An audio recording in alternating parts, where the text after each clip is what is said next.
I used to believe weddings were mirrors, moments when families revealed their very best selves.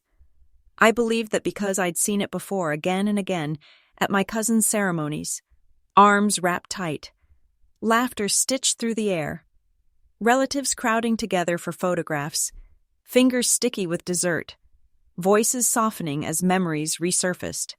My aunts would cry in that delicate, reverent way women do when they remember the babies they once rocked, children who somehow became adults without asking permission. I assumed mine would follow the same script. Maybe not perfect. My family had never been perfect, but civil, respectful, capable of kindness when it mattered. That was my mistake. Confusing familiarity with safety. Life has a cruel talent for unsteadying you precisely when you believe the ground beneath your feet is solid. The night before my wedding began quietly enough, almost deceptively so. I'd returned from North Carolina 2 weeks earlier, fresh off a rotation at the base. Nothing heroic, nothing dramatic. Paperwork, evaluations, long hours that blurred together. My leave had been approved without issue, stamped and signed as if the universe itself had given its consent. Jasper arrived a few days before I did, settling into his parents' small, welcoming bungalow just down the road from the old stone chapel, where we were meant to say our vows. The chapel had stood there for over a century, unyielding, dignified, convinced it had seen everything. It hadn't seen what was coming. For an instant, it all resembled the quintessential small-town American vignette. Early summer rays, chapel chimes tolling the time, locals pruning shrubs, children darting amid water sprays. Even my parents appeared tolerable, not affectionate, but composed. They'd consistently been aloof toward me, particularly since I enlisted in the service. But I hoped, perhaps this union could serve as the peace offering we all required. By mid-afternoon, I sat at the dining table with my mother, reviewing final arrangements. She focused more on her checklist than on me, but her tone remained civil. Dad wandered in and out, scarcely noticing me save for a grumble as he grabbed something from the fridge. My brother Rowan fiddled with his device noisily, as he invariably did when seeking notice without merit. The vibe was tense, as if all were skirting an unspoken issue. Nonetheless, I clung to optimism. I devoted much of my existence wishing this kin would extend halfway. Around dusk, I ascended to inspect my gowns. Indeed, multiple. I had 4 selections draped tidily in protective covers along one wall of my youthful sleeping quarters. A silk sheath, an embroidered trumpet silhouette, a plain chiffon frock, and an antique piece I'd acquired from a shop in Wilmington. I wasn't the fairy tale gown type of lady, but I appreciated options, and my fiancé adored witnessing my joy, so he supported it. The space carried a subtle aroma of pine and aged flooring, unchanged from before. I recall parting the initial cover merely to admire the attire once more, envisioning the sensation come dawn when I'd done it. I even chuckled softly to myself, sensing that gentle surge of anticipation I'd assumed was fated. I had no inkling that instant marked the final sliver of tranquility I'd received from my kin. Supper was uneasy yet subdued. My father uttered little. My mother doted on my brother. Rowan mocked me briefly, something trivial, something foolish, but I dismissed it. I convinced myself I'd overlook many matters for one harmonious weekend. By evening's end, I retired early. I required repose, and nuptials commenced promptly in communities like ours. Jasper phoned to bid good night, and briefly, all seemed secure anew. I drifted off, convinced the morn would deliver delight. But near midnight's depths, I stirred to the faint, distinct murmur of voices. My chamber entrance latched softly. Steps receded along the corridor. Initially, I deemed it a dream, but then I detected an anomaly. The subtle scent of textile particles.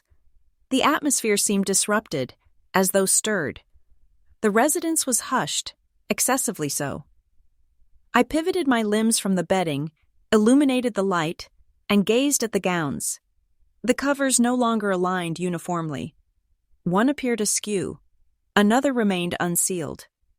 My heart constricted. I rose, traversed the space, and drew the first fastener. The garment within was severed neatly asunder, directly across the torso, ragged below where the blades faltered. My respiration ceased. I unveiled the second, slashed. The third, slashed. The fourth, torn, devastated irreparably. I don't recollect collapsing to my knees, yet I did. I sensed the rug beneath my hands prior to hearing the approach of footsteps entering behind me. My father. He appeared neither furious nor remorseful. He seemed content. "You earned this," he murmured. "You believe donning a uniform elevates you above this household? Above your sister? Above Rowan? Above me?" My lips parted, but silence prevailed. My mother lingered aft of him, gaze diverted. My brother's outline loomed beyond her, limbs folded, sporting that arrogant smirk he donned when evading blame. "Rest up," Dad instructed. "The nuptials are cancelled." Then they departed, the portal shut. And for the inaugural occasion in my mature existence, post-missions, memorials, advancements, and vigils in distant lands, I experienced a sensation absent for ages. I felt like an isolated, rejected child once more. But it persisted beyond that, and it failed to shatter me. Not remotely. Amid the gloom of that chamber, encircled by tattered satin and demolished embroidery, I forged a resolution that would alter all. I remained awake after my parents exited. I merely perched there on the rug, legs folded, amid what once were my bridal attires, threads frayed, torsos rent, cloth hanging like injured flesh. The area seemed tinier than before, contracting with each inhalation. Yet inwardly, a transformation brewed, gradually, resolutely, akin to an antiquated motor igniting after frost. I'd endured graver trials, not the sort fracturing limbs, but eroding one's esteem, expeditions, bereavement, interminable shifts on guard. I'd confronted peril more frequently than my kin could fathom. And yet, inexplicably this, my bloodline betraying me, struck uniquely. Near the witching hour, I arose. My limbs trembled, but my thoughts clarified oddly. The gowns were irredeemable. Even with a tailor adjacent, reconstruction was impossible. My father ensured that. Very well, permit the gowns to perish. Allow them to rest as emblems of all my family deemed me unworthy. I inhaled deeply and expelled through clenched jaws, stabilizing my timbre. Then I commenced assembling, deliberate, systematic, as instructed. My footwear, essentials, documents for the rite, the modest portrait of my fiancé nestled in its casing, the note he'd bestowed. Regardless of tomorrow's guise, I'll await. I tucked it within my satchel. And then, sans pause, I delved into the wardrobe's rear, beyond worn boots, past neglected cartons, to the cover I reserved for instances demanding fortitude, not fragility. My Navy flag officer dress whites, impeccably ironed, each fastener gleaming, every decoration positioned, each accolade gained via toil, resolve, and offering. I parted the cover sufficiently to glimpse the gleam of the shoulder boards. 2 stars, rear admiral, upper half. A rank I'd never boasted, not ever. A status my parents never recognized, never inquired, never commemorated. They disregarded the existence I constructed, but that attire honored it, and I refused to enter my union fractured. By pre-dawn, I transported my luggage below. The dwelling was mute. A solitary bulb illuminated the parlor. Mom likely forgot to extinguish it. Perhaps she anticipated I'd descend weeping, imploring, atoning for an uncommitted fault. But serenity enveloped me. I aggressed the entry into the crisp nocturnal breeze. The firmament remained obscure, dotted with constellations. Another dawn on the horizon, poised. I entered my vehicle, ignited the motor, and it purred gently along the tranquil avenue. no abodes roused. Even the veranda illuminations appeared drowsy. I lacked a precise destination initially, but intuition guided me to the sole locale that never critiqued, never sought to dismantle, never declared I merited anguish. The installation, where order and honor surpassed vanity and bias, where salutes stemmed from achievement, not lineage.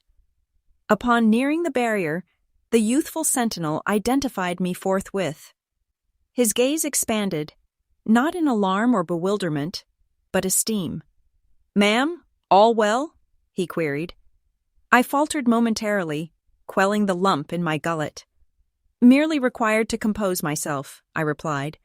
He assented as if grasping far beyond my utterance. "Return welcome, ma'am." Within, the grounds were serene. Mere illuminations in offices, and the dim radiance of the banner by the central plaza. I ambled toward it leisurely, the pebbles grinding underfoot, each stride firmer than prior. A known timbre hailed from aft. "Insomnia striking you too?" I pivoted and beheld Master Chief Whitaker, one of those seasoned naval veterans with rugged complexion, keen gaze, and a spirit vastly grander than he'd concede. He'd guided countless junior personnel through our post. He scrutinized my countenance as elders do, mild, enduring, perceiving through veils. "Tough evening?" he inquired softly. I might have dissembled, deflected, claimed mere need for freshness, but that juncture unlocked within me. "My parents ravaged my gowns," I murmured. "Everyone." He winked deliberately, not astonished, merely saddened for me. Then he sighed. "Kin can inflict wounds outsiders never would." I gazed at my palms, uncertain of the path ahead. "Untrue," he countered. "You arrived here. That indicates awareness." I furrowed. "Awareness of what?" He gestured to the whites in my carryall. "That garb isn't mere attire. It's what you've merited. It's each extended vigil, each arduous choice, each concession." His inflection mellowed, fracturing faintly with maturity and wisdom. "They shredded your gown thinking it defined you, but they can't mar this." He patted the carryall lightly. "And they absolutely can't mar those stars." I don't know what possessed me, but I emitted a quivering chuckle, part alleviation, part incredulity. It was the premier instance that Eve I sensed beyond injury. Master Chief offered a concluding nod. "Prepare yourself. The globe must witness your true essence." I motored to the modest on-site lodging and entered the suite. It reeked of standard cleanser and worn rug, unadorned, yet tidy, secure, impartial. I suspended my attire on the portal hanger and arrayed all with the accuracy ingrained long ago. Neck reinforcements, strap, boots polished to reflection, decorations precisely set, honors meticulously ordered. Upon donning the ensemble, the mass rested on my frame like a trusted companion, not burdensome, reassuring. Dawn broke as I concluded. Gentle amber glow cascaded across the space, reflecting on the honors, heating the material. Briefly, I merely observed my reflection. I beheld no fractured betrothed, no offspring craving validation, no lass my father rebuffed with 4 syllables. "You earned this." I beheld a lady who withstood all adversities, a lady primed to advance into whatever loomed at that sanctuary, a lady who would cease diminishing so her kin could loom large. And for the initial juncture that eve, I felt esteemed. When I exited the lodging, the sun had ascended fully over the grounds, bathing all in a mild aureate sheen. It was that placid, hushed span on a weekend morn, when most slumbered, when avians twittered idly from wires, and the banner atop the pole fluttered in a mild zephyr. I lingered there extendedly, absorbing it, this odd blend of serenity and vigor. My pulse was even, my grasp steady. The attire assisted. It perpetually did. I verified the hour, 7:30. The rite would initiate at 10. Attendees by 9:30, perchance sooner. It'd require under 30 minutes to arrive at the sanctuary. ample to precede the direst gossip. I knew my parents would distort the narrative myriad ways. She fled. She's erratic. She's thankless. She shamed us. But truth's elegance lay in its independence from defense. It merely demanded unveiling. I boarded my vehicle, modifying the seat meticulously to preserve the attire immaculate. Dress whites were merciless. A minor crease, a lone blemish, and even the visually impaired could detect it afar. But I'd readied thoroughly, each fold impeccable, each honor level, each decoration aligned. I attired not to dazzle them, my kin, or the assemblage. I attired for this embodied my essence when none could fell me. The journey to the locale felt dreamlike. Residences glided past, verandas with swings, national banners, local canines extending and gaping in lanes. Several senior pairs strolled their dawn circuits as customary. The globe appeared ordinary, stable. Solely I bore the tempest. As I neared the chapel, my abdomen nodded. Not dread this occasion, but expectancy. The lot burgeoned. I spotted known vehicles, Jasper's parents' sedan, my Aunt Eliza's vintage wagon, and my cousin Diego's pickup. Folk loitered by the ingress, conversing, straightening collars, pressing skirts. Attendees pivoted toward me upon entry. Initially, unrecognized. Then a gesture, and murmurs commenced. I stationed and alighted deliberately, permitting the full morn radiance to strike the attire. Quietude undulated through the throng like a mild swell. Senior gentlemen erected subconsciously, as former servicemen oft do citing a comrade. Senior ladies shielded their lips, gazes expanding. And the youths, they gawked as one does at a thunderbolt, stunned, inquisitive, uncertain if perilous or splendid.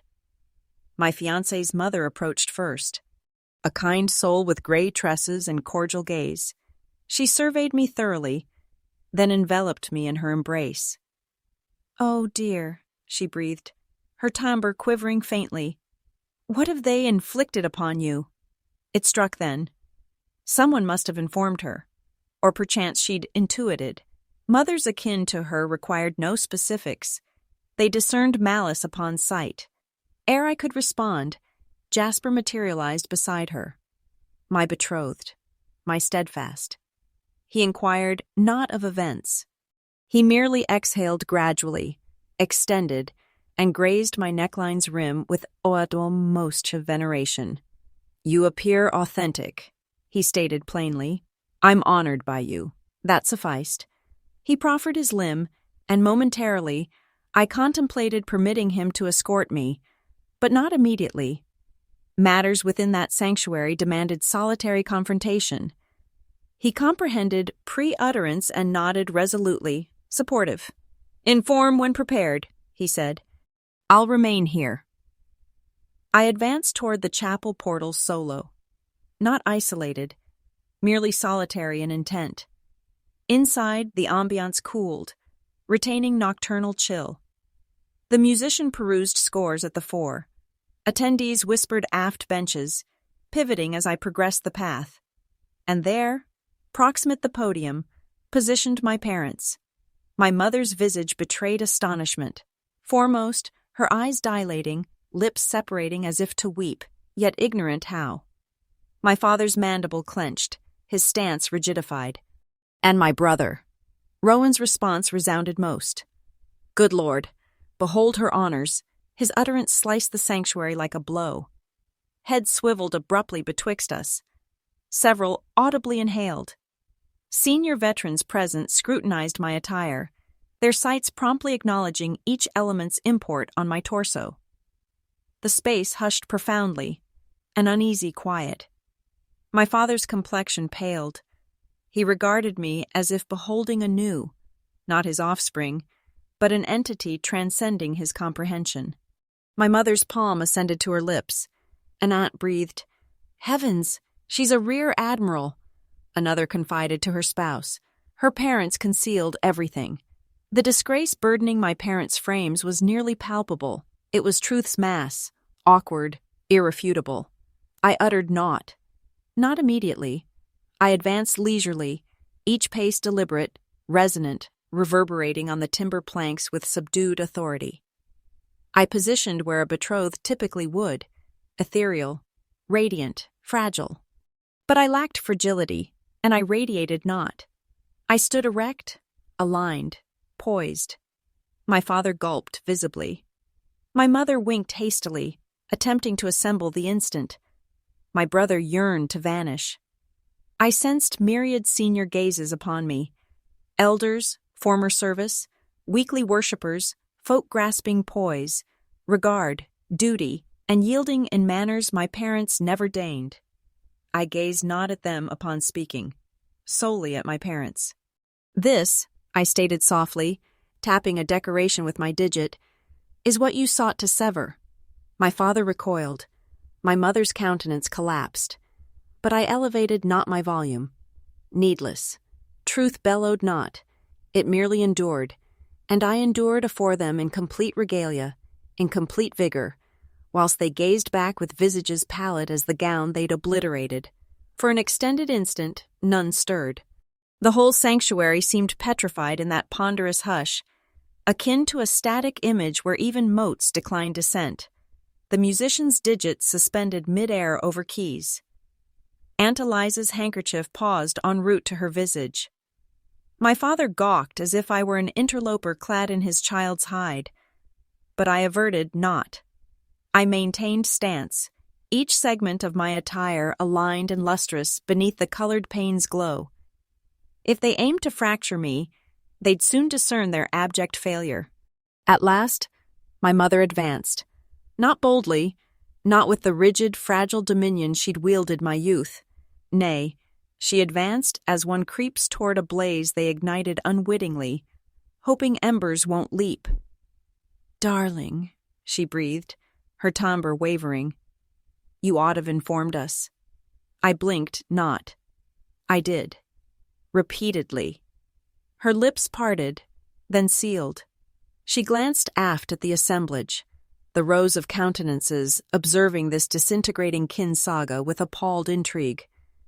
My father rasped his gullet. His utterance emerged coarse, as if ingesting stones.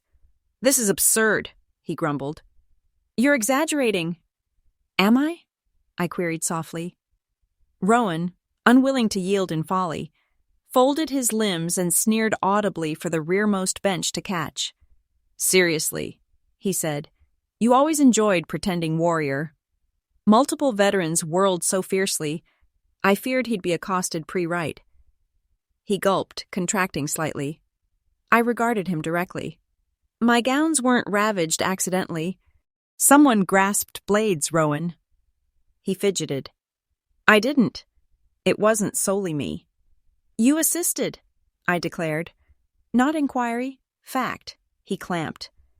My father advanced, inflating as if priming to admonish anew as lifelong. Booming timbre, stern glare, anticipating compliance, sans query. But opportunity eluded. Jasper's father, former Navy, a figure commanding esteem sans effort, rose gradually in the second rank and cleared his throat. His profound, firm utterance echoed the sanctuary like remote rumble. "That lady," he proclaimed, indicating me, "has contributed more to this land than most herein, and she entered post-humiliation by her blood. You could have heard a feather fall," he proceeded.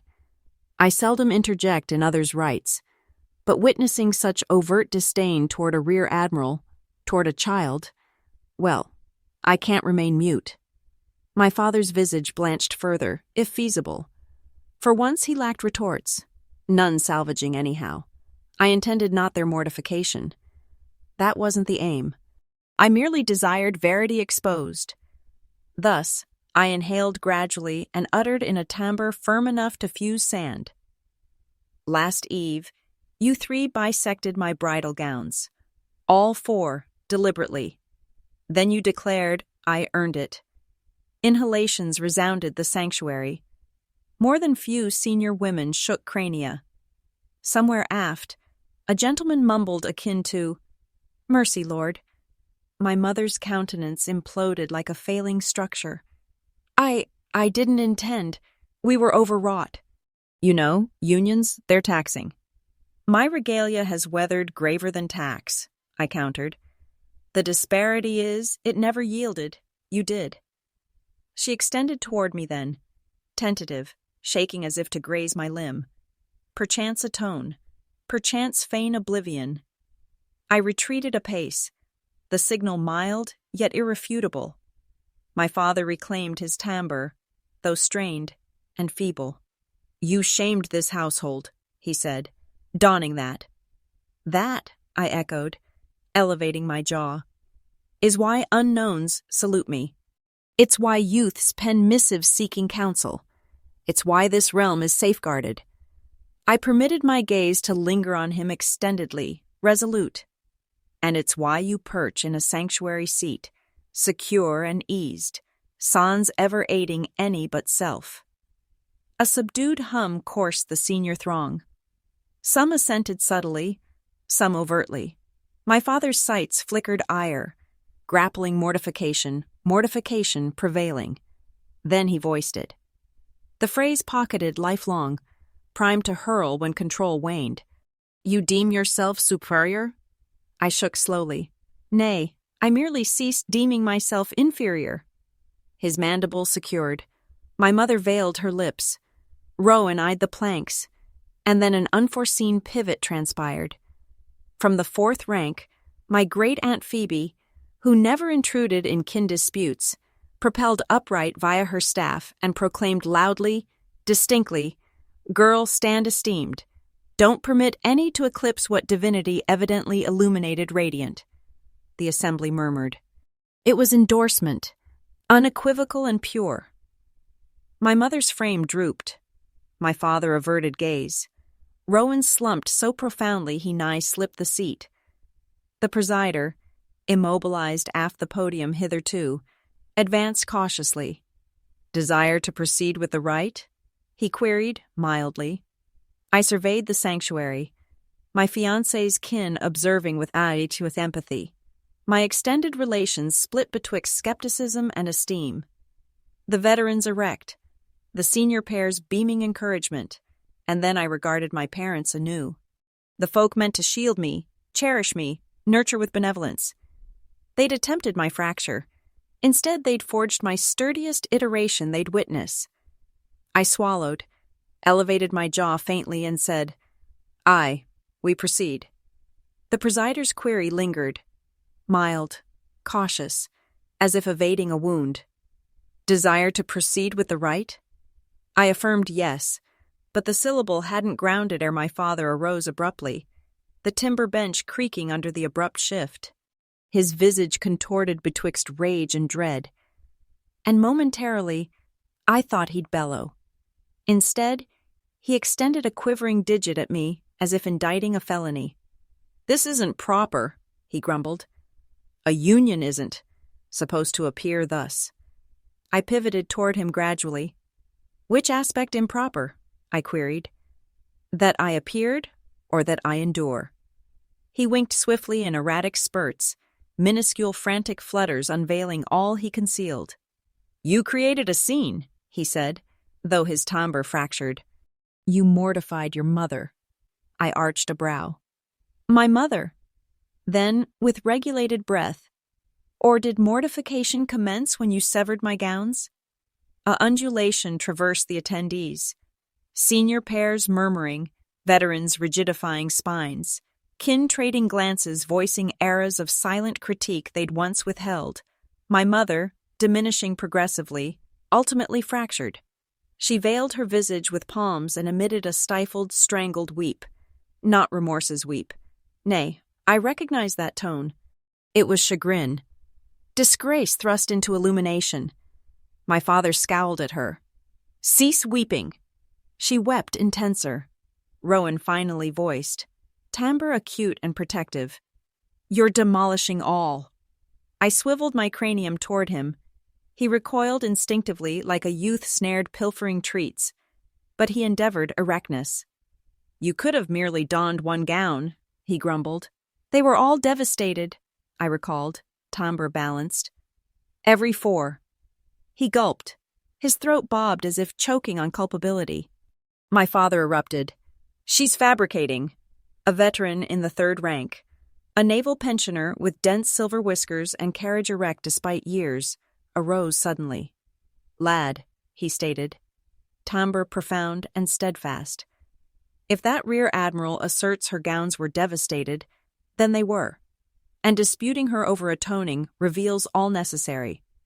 The entire sanctuary plunged into another astounded hush. My father stuttered, surveying as if the barriers themselves conspired.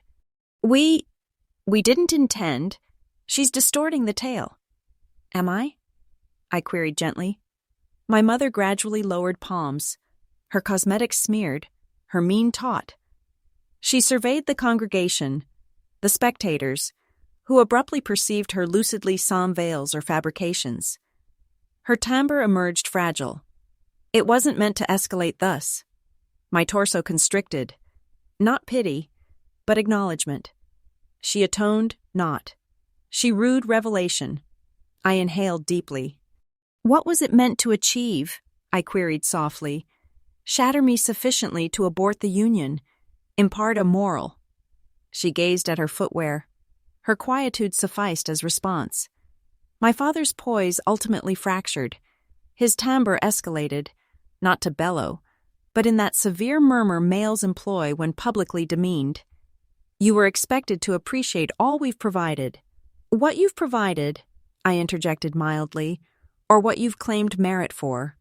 His complexion flushed. Mind your tone. I have, I replied, throughout my existence. A hum disseminated among the attendees once more, a gentle surge of endorsement. Not boisterous, but evident. I regarded the presider and then the assembly. Prior to proceeding, I declared distinctly, I wish to clarify one matter. Every gaze concentrated on me. This union advances, but I shall not traverse that path with individuals who endeavored to undermine my existence under a day prior. My father rigidified. You cannot bar us. I elevated my jaw, firm as granite. I can, and I do. My mother inhaled sharply. Rowan's lips parted in astonishment. You deem yourself exceptional now? My father ejected. No, I responded. I believe I at last ceased feigning I am not. The sanctuary portals groaned ajar from aft, disrupting the strain. A silhouette entered, lofty, gray-maned, stately, retired Rear Admiral Xavier Thorne among my initial guides, and one I'd discreetly summoned to the event. He hadn't confirmed attendance, yet there he stood.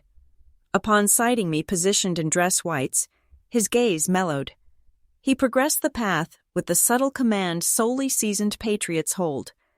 The sort accrued via heiress forfeited, regimen, and devotion to a nation that extracted fragments long ere reciprocating. He halted adjacent me. Ma'am, he uttered, timbre cordial and profoundly deferential. Do you possess an escort? My respiration hitched. I shook negatively. He proffered his limb. Then permit me. My mother emitted a tender weep. Genuine this instance. My father's carriage splintered like a fractured limb. Rowan averted his gaze, incapable of enduring the verity further. Senior chapel members assented approvingly. Several dabbed their eyes. Someone murmured, "That's the essence of kin." I positioned my palm delicately on Admiral Thorne's arm, yet ere advancing, I pivoted to those who'd inflicted such agony. I refrained from shouting. I abstained from accusation. I forewent malediction, though Providence knew justification existed. Instead, I voiced the phrases essential for myself. You may remain, I informed them, timbre mild yet immovable, but you shall not govern my existence henceforth. Not today, not eternally. My father gulped. My mother gripped her handkerchief. Rowan fixated on his soles. Then, sans further utterance, I oriented ahead as the musician, at last comprehending the requisite, commenced the initial chords of the march. Admiral Thorne inclined marginally and breathed. Esteemed by you. I winked hastily, maintaining composure via the discipline the Navy instilled. Gratitude, sir, I breathed in return. The path extended afore us. not as a ceremonial route, but as a span betwixt my former self and my elected identity. My father rose not. My mother extended no palm. Rowan uttered naught. But for the premier occasion in my existence, I progressed sons awaiting them, and I sensed liberated. Traversing that path with Admiral Thorne beside felt akin to entering an alternate rendition of my life, one where honor wasn't battled for, but inherently born.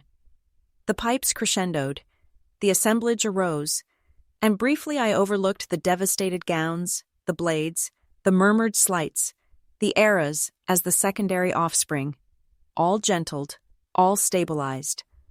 At the path's terminus, Jasper awaited. His gaze shimmered, not with sorrow, but with reverence. The sort of hushed reverence a gentleman senses upon realizing he hasn't merely discovered a companion. He's unearthed a peer. Yet even upon reaching him, even as he clasped my palms and breathed, "You're extraordinary," I perceived the pull aft, the burden of my parents perched rigidly in their seat, the strain in the space vibrating like a discordant harpchord. Their disgrace wasn't the variety instilling modesty. It was the variety rendering folk frantic. The presider greeted all, his timbre consoling, attempting to mend serenity into a rent dawn. Matrimony, he initiated, concerns dedication, esteem, and the valor to select benevolence. I observed my mother recoil. The phrases impacted her like an unintended admission. My father inclined a head, forearms on thighs, resembling a fellow combating specters invisible to others. Rowan stared at the planks, his mandible clenched, gaze lustrous with unvoiced remorse, but they persisted mute. The rite advanced in tranquil undulations.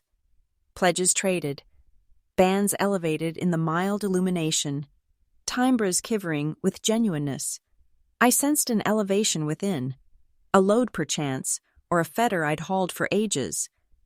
When Jasper articulated his pledges, his timbre resolute and affectionate, I felt as if entering a tomorrow that ultimately cohered.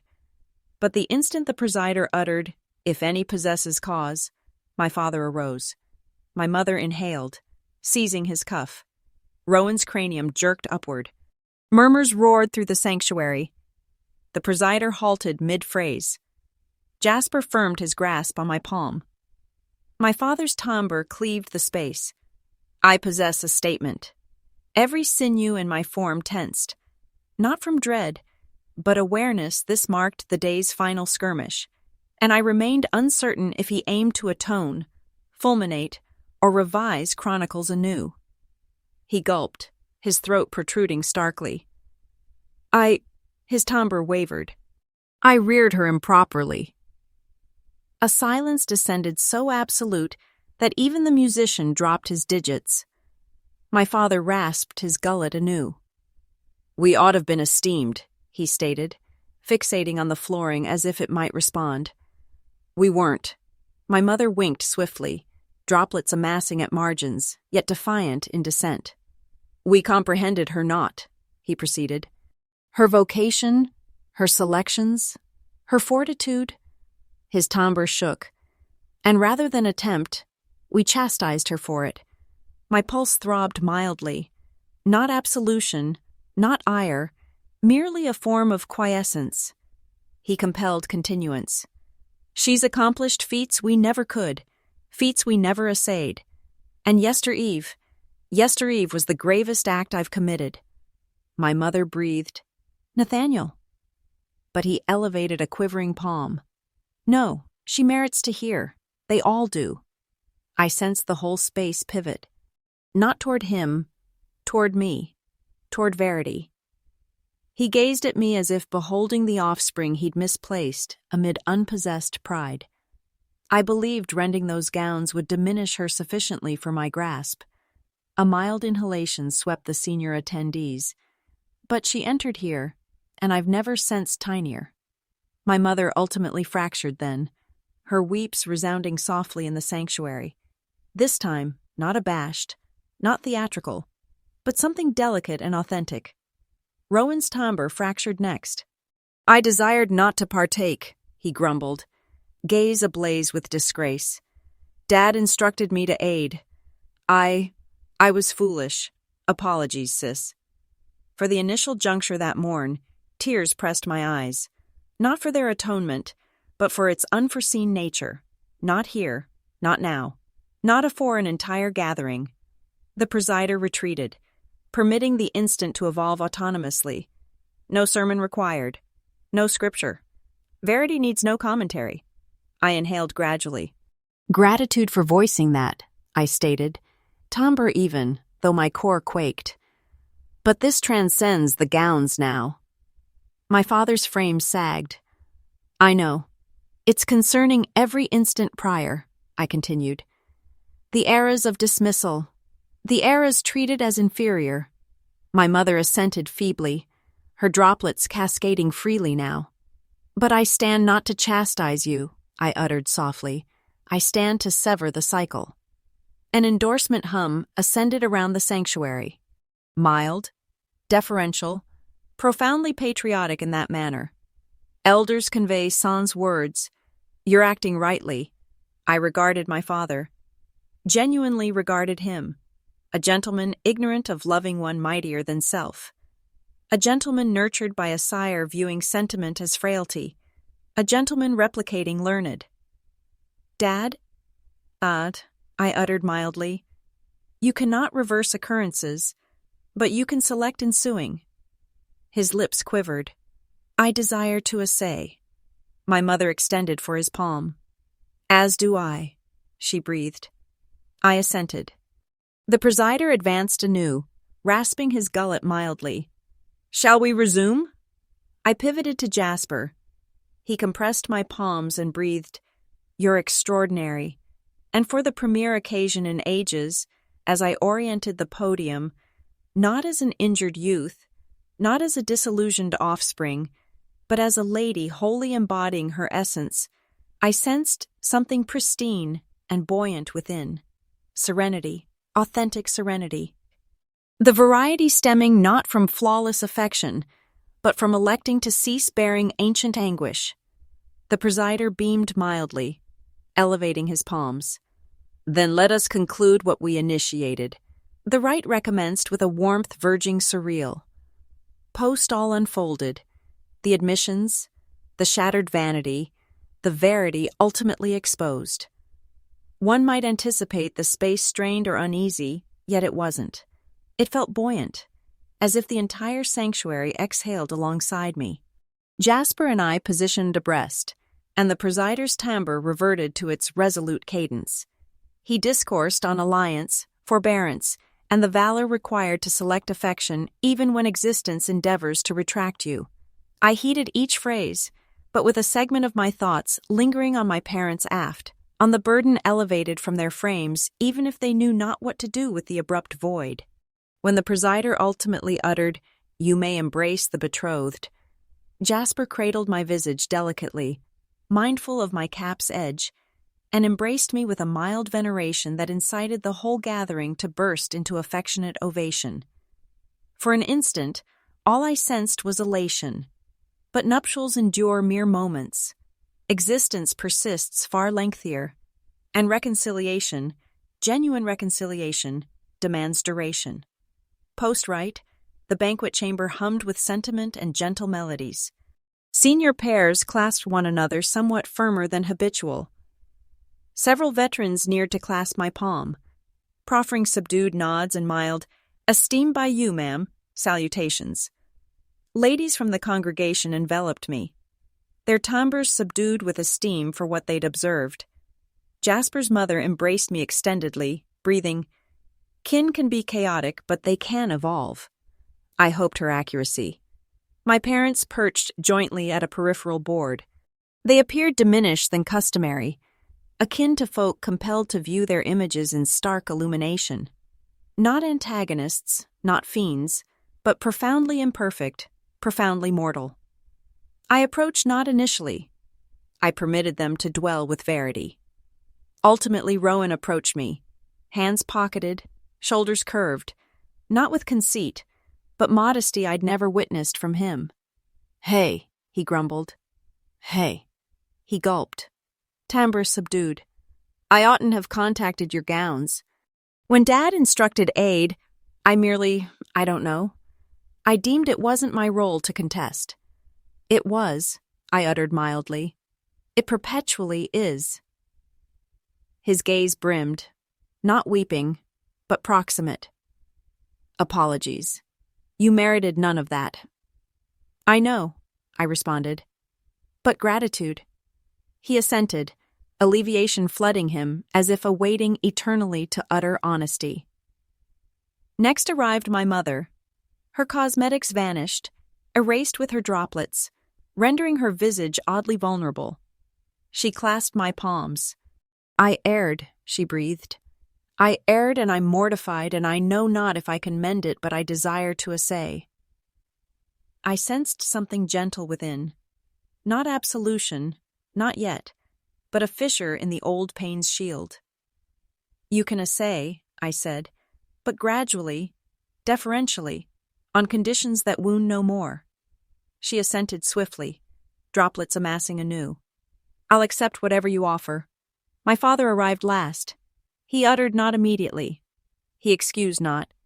He merely positioned there, palms quivering faintly, gaze incapable of meeting mine. When he ultimately did, his timbre was diminutive. I know not how to reverse my actions, he said, but I'll learn if permitted. It lacked grandeur. It lacked verse. It diverged from childhood reveries. But it was authentic. For the premier occasion in my existence, it was authentic. We'll proceed one stride per time, I informed him, but it must differ. He assented. I'll render it different. And I trusted him. Not for his phrases, but for how he regarded me, not as one to dominate, but as one he at last perceived. Weeks elapsed, then months. Jasper and I acclimated to a serene cadence, harmonizing wedded existence with my obligations at the naval base. My parents telephoned, then penned, then requested visits, not to command, not to probe, not to reimpose old motifs, but to comprehend, and gradually, arduously, imperfectly, they transformed. They attended kin therapy. They heeded more than discoursed. They absorbed about the Navy, about my duty, about the honors they disregarded for ages. My father even solicited to partake in a rite acknowledging one of my subordinate personnel, positioning aft, palms interlocked, observing with fresh sights. Rowan contacted more frequently. My mother dispatched manual missives. There existed awkward instants, blunders, ancient routines attempting resurgence. But each instance I maintained my boundary with serene resoluteness. No shouting, no fury, merely limits. And the odd aspect was, they honored them. Folk grow not from shrieks. They grow from demonstrations of growth. One dusk, months post-union, my father perched across me at our dining board. He clasped a cup of brew like a fragile item prone to shatter. I perpetually deemed fortitude signified dominance. He uttered softly. Now I know fortitude is maintaining stance sans pulverizing those proximate. I beamed mildly. It required me ages to learn that, too. He assented, disgrace dissipating into contemplation. I'm glad you learned foremost. It rescued us all. For the initial juncture, I trusted him. Reflecting now, I ponder not the devastated gowns. I ponder not even the blades or the phrases. You earned this.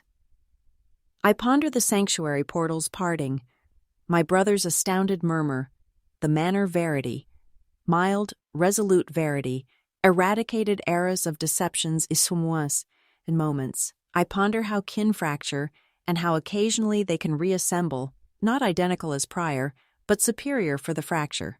Dignity transcends mere decorations on regalia. Dignity is electing rectitude when wrath simplifies. Dignity is permitting anguish to conclude with you, not traverse you.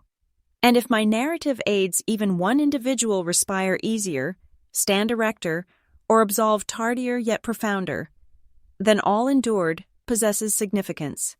So if you're heeding this presently and your core weighs, or your kin feels fissured in spots you know not how to mend, or you've borne anguish lengthier than serenity, I hope my narrative recalls that it's never tardy to revise the conclusion. If this moved you, impart your reflections. And if you desire more narratives akin, you're perpetually welcome to linger a bit further.